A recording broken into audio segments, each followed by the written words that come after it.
자, 오늘 말씀의 제목이 무엇입니까?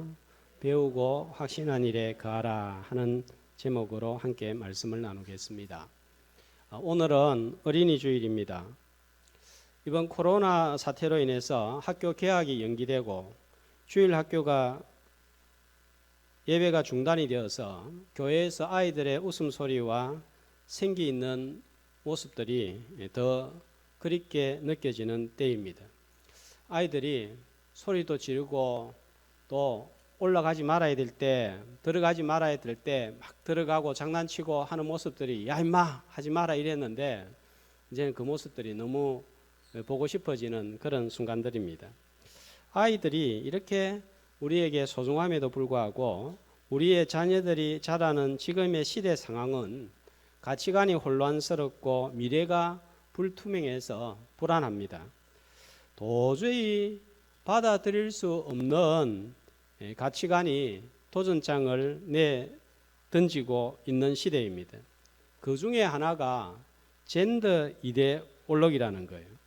젠더 이데올로기는 동성애를 옹호하고 인정해야 한다 하는 가치관입니다.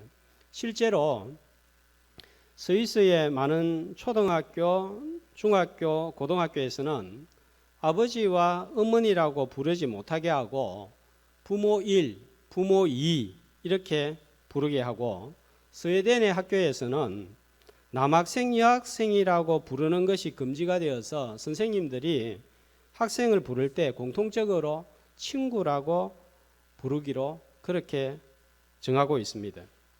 영국과 스웨덴에서는 동성애자들을 차별하거나 비하하면 법적으로 처벌을 받게 되어 있습니다. 이제 우리나라에서도 이런 주장이 고개를 들고 서울시장도 옹호 발언을 하고 동성애자들도 스스로 나는 동성애자다 커밍아웃이라 해서 밝히고 떳떳하게 나서고 있는 현실입니다. 결혼관도 많이 흔들리고 있습니다. 과거에는 결혼하면 당연히 하는 것이라고 여겼습니다. 그러나 지금은 젊은이들 사이에 결혼 그거 꼭 해야 되나 이렇게 생각하는 사람들이 늘어나고 있습니다. 그래서 미혼 남녀들을 대상으로 조사를 해보았더니 24%가 나는 앞으로 결혼 안 하겠다, 결혼 포기했다 이런 답이 나왔습니다. 전통 가치관이 흔들리고 있는 거예요. 여기에다가 사람들이 무정하고 무섭고 돈밖에 모릅니다. 부모 살해는 물론이고 고여정 같은 이런 사람들이 남편과 아들을 끄리낌 없이 살해하는 살인마가 등장하는가 하면 돈을 위해서 마약 음란 사이트를 퍼뜨리는데 전혀 주저함이 없습니다. 3장 1절에서 4절 말씀해 보면 어떤 내용이 기록이 되어 있죠? 말세에 어떤 현상이 나타날 것인지 기록하고 있는데 어떤 시대보다 강하게 나타나고 있습니다. 뿐만 아니라 10대에서 30대 젊은 세대 사망 원인 1위가 뭐냐 하면은 자살이에요. 미래가 불투명하기 때문에 삶이 흔들리고 있습니다. 이렇게 흔들리고 혼란스러운 세상에서 사람답게 좀 바르게 살려고 하면 삶에 대한 자신만의 분명한 확신이 있어야 됩니다. 성도들의 자녀들은 세상 가치관과 세상 풍조에 신앙도 흔들리고 있습니다. 신천지 같은 이단이 우리와 자녀들의 신앙을 흔들어 놓고 있습니다. 태극기를 들고 나와서 시위를 하면서 헌금 거두는 모습을 보면 헌금이 도대체 뭔가? 저런 목적으로 돈을 거두는 것을 두고 헌금이라고 할 수 있는지 혼란스럽고 영적으로 불안하게 만듭니다. 자, 이런 세상에서 우리 자녀들이 흔들리지 않는 신앙생활을 하려고 하면 확신이 있어야 되는 거예요. 이 확신이 없으면 연약해지고 흔들리게 되어 있습니다. 불안한 거예요. 오늘 말씀의 제목이 배우고 확신한 일에 거하라 했는데, 디모데후서는 바울이 자신의 편지들 가운데 제일 늦게 기록한 편지입니다. 죽음을 곧 앞두고 시대 상황을 바라보면서 디모데에게 남기는 마지막 편지예요. 시대 상황이 어떠한지는 3장 1절에서 4절에 나와 있습니다. 여기 거하라 했는데, 이 거하다 하는 말은 머물러라, 유지해라, 살라 하는 말입니다. 그런데 자, 어떻게 살라고 그럽니까? 어디에 거해라고 그럽니까? 확신한 일에 확신을 가지고 살라는 거예요. 바울은 디모데를 성경의 여러 곳에서 어떤 호칭으로 부르는가 하면 1장 2절에 보면은 사랑하는 아들 디모데에게 아들이라고 호칭을 하는 거예요. 2장 1절도 보면 디모데를 부를 때 내 아들아. 자, 이런 세상에서 믿음을 지키기 위해서, 또 디모데는 사역자이기 때문에 바른 사역을 하기 위해서 필요한 게 뭐냐? 확신을 가지는 거예요. 혼란스럽고 불안한 시대에 우리 자녀들이지 흔들리지 않는 믿음을 가지고 살려고 하면 어떤 확신, 무슨 확신을 가지고 살아야 되겠습니까? 여러 가지 확신이 있지만 4가지 확신만은 우리가 꼭 가지고, 또 내가 가지고 있는 이 확신을 우리 자녀들에게 전수를 해서 또 자녀의 자녀들에게 전수하는, 자, 이런 신앙이 되어야 되겠습니다. 2장 2절에 보면 디모데에게 바울에게 들은 바 확신을 또 다른 충성된 사람들에게 부탁해라, 신앙 전수를 명령하고 있습니다. 우리 자녀들에게 전수하기 위해서 우리가 먼저 확신을 가지는 것이 필요하겠습니다. 여러 가지 확신 중에서 오늘 4가지 확신은 꼭 마음에 새겨서 이 확신을 우리 자녀들에게도 전달함으로 흔들림 없는 믿음을 가지고 나와 우리 자녀들이 하나님을 섬기는 은혜가 있기를 주님의 이름으로 축복합니다. 자, 첫 번째 확신은 하나님의 사랑에 대한 확신을 가져야 되겠습니다. 오래전에 상영한 라이언 일병 구하기 영화를 보신 분들이 있을 거예요. 2차 세계대전 당시에 라이언 가문은 4형제가 있었는데 4형제가 전부 다 전쟁에 참전하여서 다 죽고 막내 제임스 라이언만 살아남았습니다. 미국 행정부는 남은 한 아들이라도 구출해서 어머니에게 돌려보내는 것이 그 어머니를 조금이나마 위로하는 길이라고 생각하고 특수부대원 8명을 조직하여 라이언 일병을 구하러 갑니다. 8명의 정예대원들은 한 명의 생명을 구하기 위해서 8명의 목숨을 걸어야 하는 작전에 회의를 품습니다. 대원들은 나에게도 어머니가 있는데 내가 죽으면 내 어머니도 슬퍼할 것이라면서 불만과 회의적인 생각을 쏟아냅니다. 그러나 국가의 명령을 거절할 수 없어서 구하러 나갑니다. 드디어 라이언 일병을 전쟁터에서 만납니다. 찾습니다. 그리고 라이언 일병과 함께 싸우다가 8명은 차례대로 죽고 라이언 일병만 살아남습니다. 이 영화를 보면 머리에서 떠나지 않는 2가지 생각이 있는 거예요. 한 가지 생각은 한 사람의 생명을 구하기 위해서 8명의 생명을 잃게 만드는 것이 과연 정당한 일인가 합당한 일인가 하는 거예요. 또 한 가지 생각은 라이언은 일병이에요. 장군 같은 대단한 사람도 아니고 특별한 능력을 가진 비범한 사람도 아닌 일병 한 명을 구하는데 고급 장교와 다른 병사들의 목숨을 잃게 하는 일이 무모한 일 아닌가 하는 것입니다. 그런데 성경에 보면 이와 비슷한 이야기가 누가복음 15장 4절에서 6절에 나와 있습니다. 잃은 양 한 마리를 찾기 위해서 목자가 99마리의 양을 제쳐두고 찾아 났습니다. 그리고 한 마리 찾으니까 큰 잔치를 벌이고 즐거워하는 내용입니다. 두 가지 의문점이 역시 생깁니다. 첫 번째는 한 마리 양을 찾기 위해서 99마리 양을 제쳐두고 나서는 것이 합당한 일이냐? 그러면 99마리는 도대체 어떤 의미고 어떤 존재인가 하는 거예요. 또 하나는 자기가 잘못해서 엉뚱한 길로 빠진 양을 찾았다고 양보다 더 비싼 비용을 들여서 잔치를 벌이는 것이 말이 되느냐 하는 것입니다. 그런데 여러분, 이 비유에서 잃어버린 양 한 마리는 누구입니까? 목자는 누구입니까? 자기 죄로 인하여서 길을 잃고 방황하는 양 한 마리, 바로 저와 여러분이에요. 목자는 예수님입니다. 잃어버린 양 한 마리, 목자에게 아무런 기쁨이나 도움이 되지 못하는 존재입니다.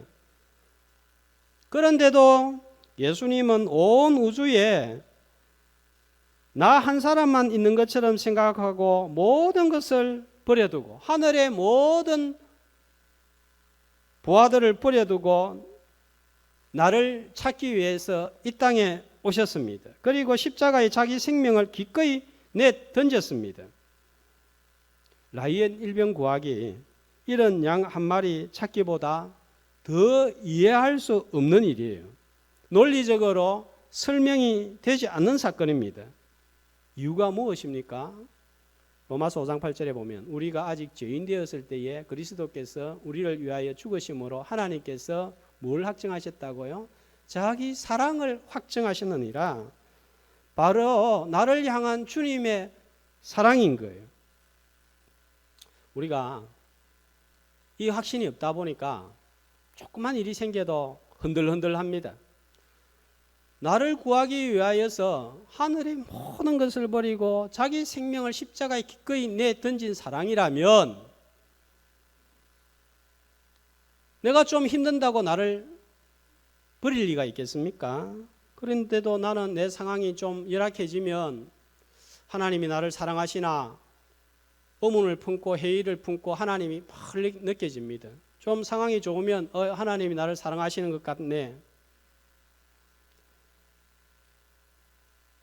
상황이 더 나빠지면 하나님이 있기는 한 건가 하면서 신앙이 송두리째 흔들려 버리고 맙니다. 하늘의 모든 것을 제쳐두고 오셔서 자기 생명을 나를 위하여 기꺼이 내던진 주님의 사랑을 확신하고 상황에 따라 하나님의 사랑이 변함이 없음을 확신하고 흔들리지 않는 신앙을 내가 소유하고 우리 자녀들에게 전수하는 은혜가 있는 성도들 되시기를 주님의 이름으로 축복합니다. 자, 이렇게 이해할 수 없는 사랑으로 나를 찾아오셔서 십자가에 죽으신 이유는 내 죄를 사하시기 위함입니다. 죄를 가지고 있는 한 우리는 하나님 앞에 나아갈 수가 없고 하나님을 만나지 못하고 하나님을 만나지 못하면 구원을 받지 못하는 거예요. 그래서 두 번째 가져야 할 확신은 구원의 확신입니다. 예수님께서 십자가에 죽으신 이유는 내 스스로가 내 죄 문제를 해결할 수 없었기 때문입니다.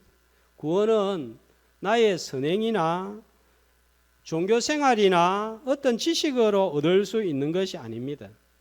이 성경은 철저하게 나를 향한 하나님의 선택과 구원이 나의 행위와 무관함을 곳곳에서 밝혀주고 있는 거예요. 창세 전에 우리를 선택했다. 에베소서 1장 3절에서 말씀을 하고 있습니다. 창세전이 언제인가? 로마서 9장 11절은 이렇게 증거하고 있습니다. 한 목소리로 그 자식들이 아직 나지도 아니하고 때는 하나님의 뜻이 행위로 말미암지 않고 오직 부르시는 이로 말미암아 서게 하려 하사. 자, 이 말씀을 보면 창세전과 관련된 말씀이 어떤 말씀입니까? 그 자식들이 아직 나지도 아니하고 무슨 선이나 악을 행하지 아니한 때, 그러니까 내가 손가락을 하나도 움직이기 전에, 발가락 하나 움직이기도 전에 하나님이 뭘 하셨습니까? 선택하신 거예요. 그러니까 행위로 말미암지 않고 그걸 보지 아니하시고 하나님이 부르시고 하나님의 자녀로 삼아 주신 거예요. 에베소서 1장 7절 보면 죄 사함을 받았는데 뭘로 죄 사함을 받았는가? 그의 피로 말미암아 구속 곧 죄 사함을 받았다 그럽니다. 어떤 죄를 사하여 주셨을까요? 히브리서 9장 12절은 또 이렇게 증거하고 있습니다. 같이 염소와 송아지의 피로 하지 아니하고 오직 자기의 피로 영원한 속죄를 이루사 단번에 성소에 들어가셨느니라.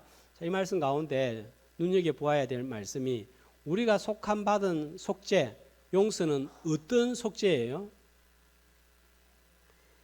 과거에 지었던 죄만 용서해준다 이거 아니에요. 영원한 속죄예요. 현재의 죄도 앞으로 지을 죄까지도 다 속죄한 것입니다. 우리는 종종 오해를 합니다. 이전에 지나간 거는 예수 믿고 다 사함을 받았는데 지난주에 지은 죄, 오늘 짓는 죄는 어떻게 될 건가 생각하면 불안한 거예요. 성경은 뭐라고 말씀하고 있습니까? 과거, 현재, 미래 영원한 속죄로 다 사해 주신 거예요. 그렇기 때문에 우리의 구원이 온전한 것입니다. 그렇지 않다면 불안해서 신앙생활을 할 수가 없는 거예요. 하나님의 공의를 생각하면 벌벌 떨 수밖에 없습니다.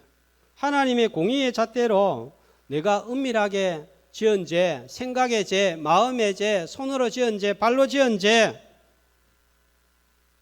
생각하면 두려움밖에 없는 거예요. 나의 죄가 있음에도 불구하고 하나님 앞에 설 수 있고 나아갈 수 있는 이유는 바로 예수 그리스도의 십자가 때문입니다. 그래서 우리는 늘 하나님 앞에 나아갈 때 나를 바라보면 못 나가는 거예요. 절대로 못 나가는 거예요. 누구 바라봐야 됩니까? 예수 그리스도 바라봐야 되는 거예요. 그래서 마지막에 기도하고 난 다음에 어떻게 기도합니까? 예수님 이름으로 기도합니다. 무슨 뜻입니까? 내 힘과 내 모습으로는 하나님 앞에 나아갈 수 없고 중보자 되시는 예수 그리스도의 이름으로 나왔습니다. 하나님 날 받아주십시오. 내 기도 들어주십시오. 이런 뜻이에요. 죄책감이 일어날 때, 괴로울 때 이런 죄를 지었었는데, 이런 죄를 짓고 있는데 이런 생각이 들 때마다 그래, 내가 연약해서 죄를 지으려고 한 것은 아닌데 이런 죄를 지었다. 맞다. 하지만 내가 하나님 앞에 설 수 있는 것은 내가 죄를 짓지 않아서가 아니라 예수님 때문이야. 나는 하나님 앞에 나올 자격이 없지만 예수님 때문에 하나님 전에 나올 수 있는 거야. 십자가 때문이야. 너희가 그 은혜를 인하여 믿음으로 말미암아 구원을 얻었으니 이것이 너희에게서 난 것이 아니요 하나님의 선물이라. 뭐에서 난 것이 아니라고요? 행위에서 난 것이 아니라고 그랬습니다. 그런데 사단은 참 교활합니다.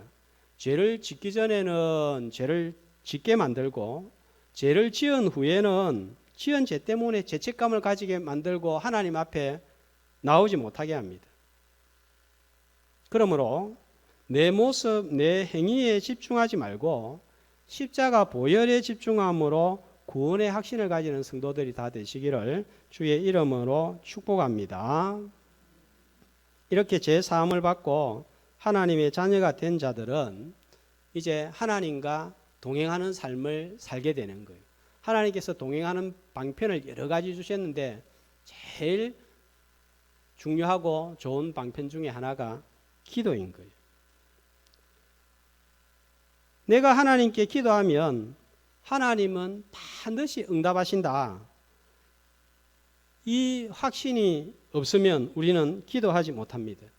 요한복음 16장 24절에 지금까지는 너희가 내 이름으로 아무것도 구하지 아니하였으나 구하라 그리하면 무엇이든지 주리라.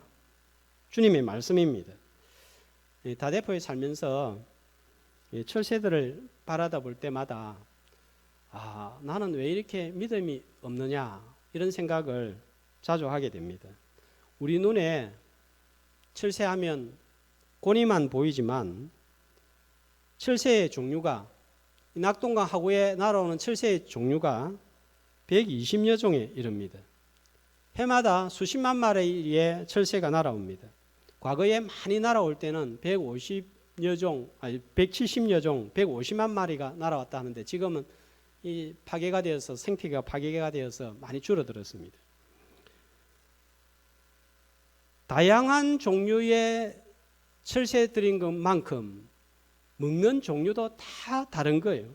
고니가 먹는 게 다르고 쇠백로가 먹는 게 다르고 갈매기가 먹는 게 다 다릅니다.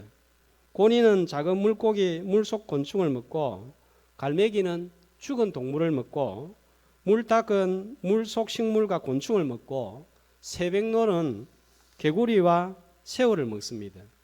흰 물새떼는 거미를 먹습니다.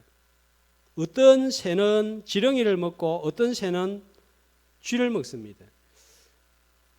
제가 하는 이야기가 아니고 여기 고니 쉼터에 가면 이 내용이 그대로 나와 있습니다. 볼 때마다 신기한 거예요. 누가 이렇게 다양한 음식을 공급할 수 있습니까? 사람이 만약에 이 먹이를 준다면 철새가 날아오겠습니까? 어림도 없습니다. 욥기 38장 41절은 이렇게 말씀합니다. 같이 까마귀 새끼가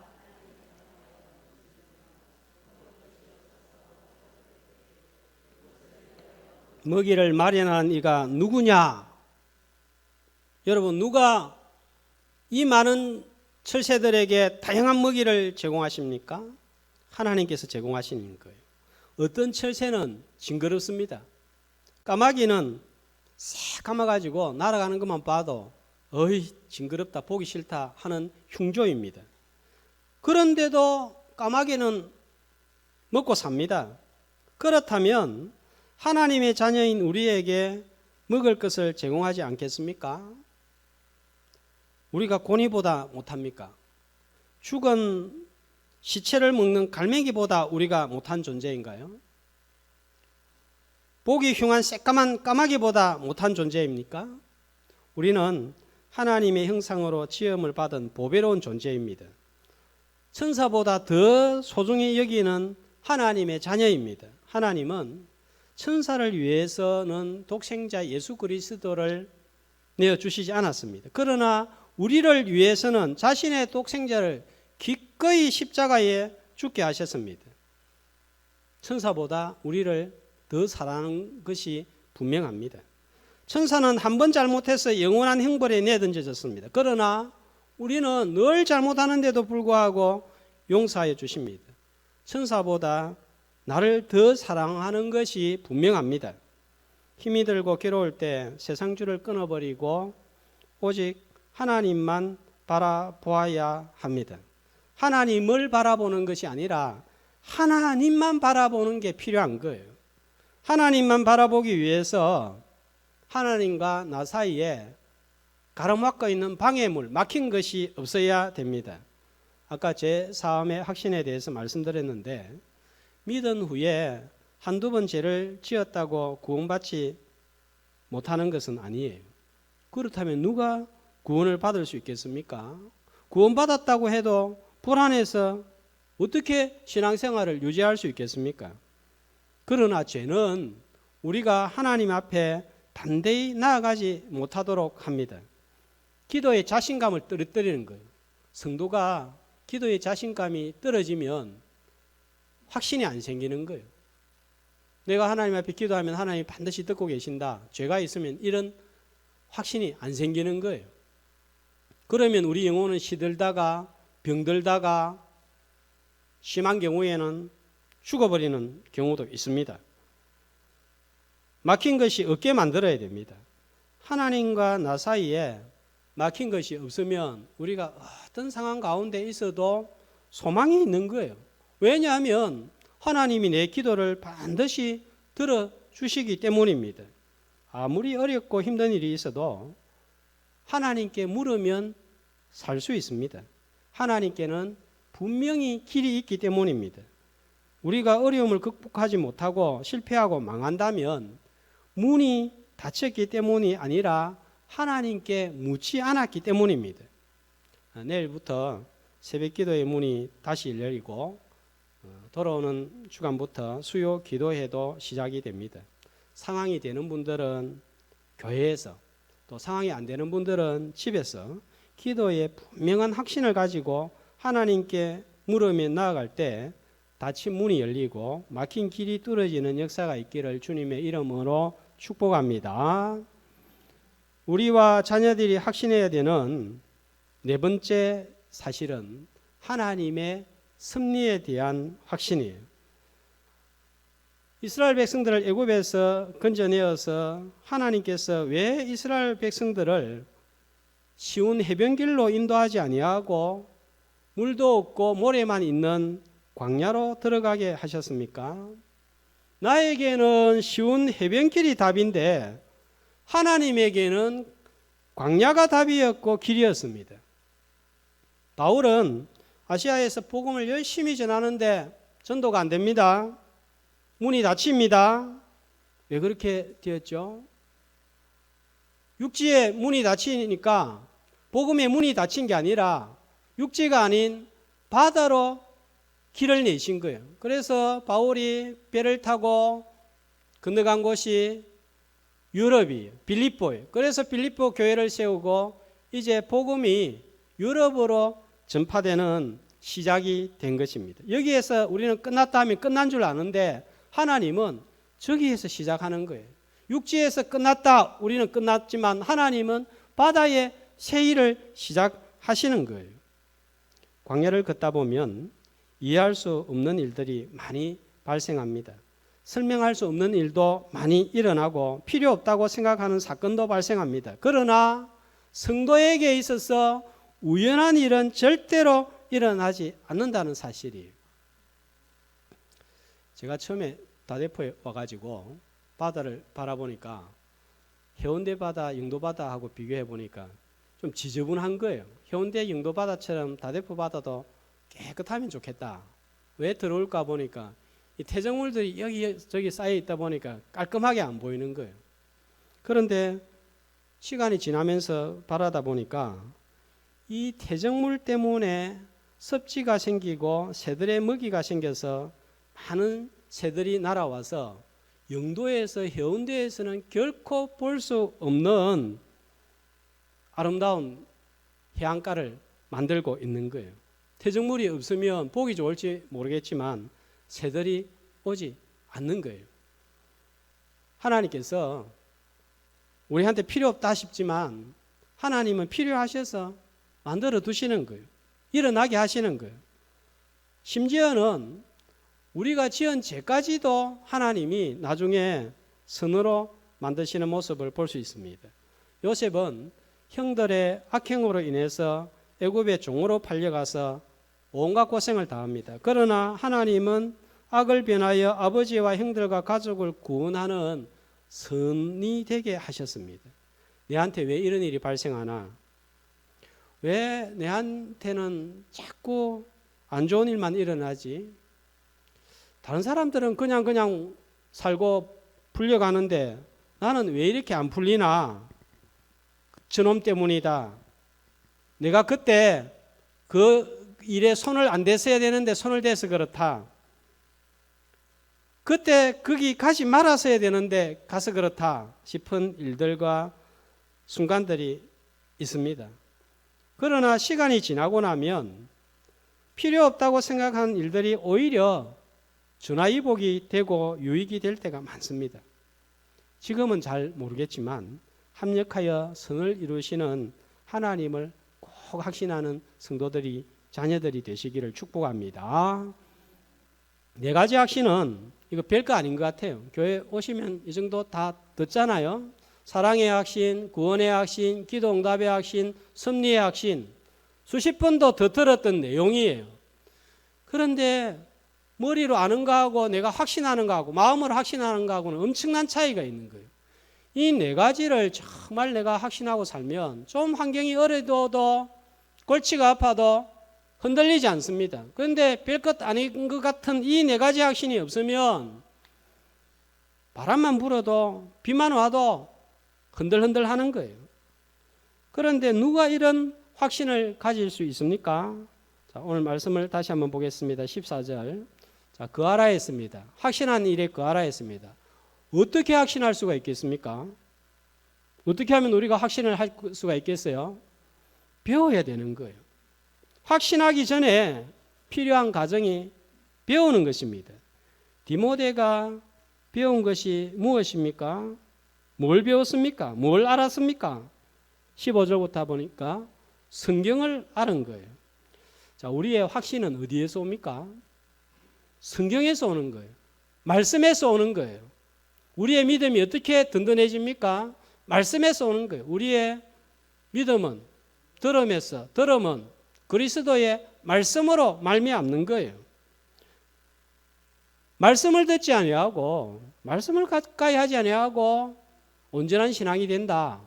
이거 있을 수 없는 거예요. 자기 확신, 자기 신앙은 될 수 있지만 성경적인 확신이 아니면 그 믿음은 흔들릴 수밖에 없는 거예요.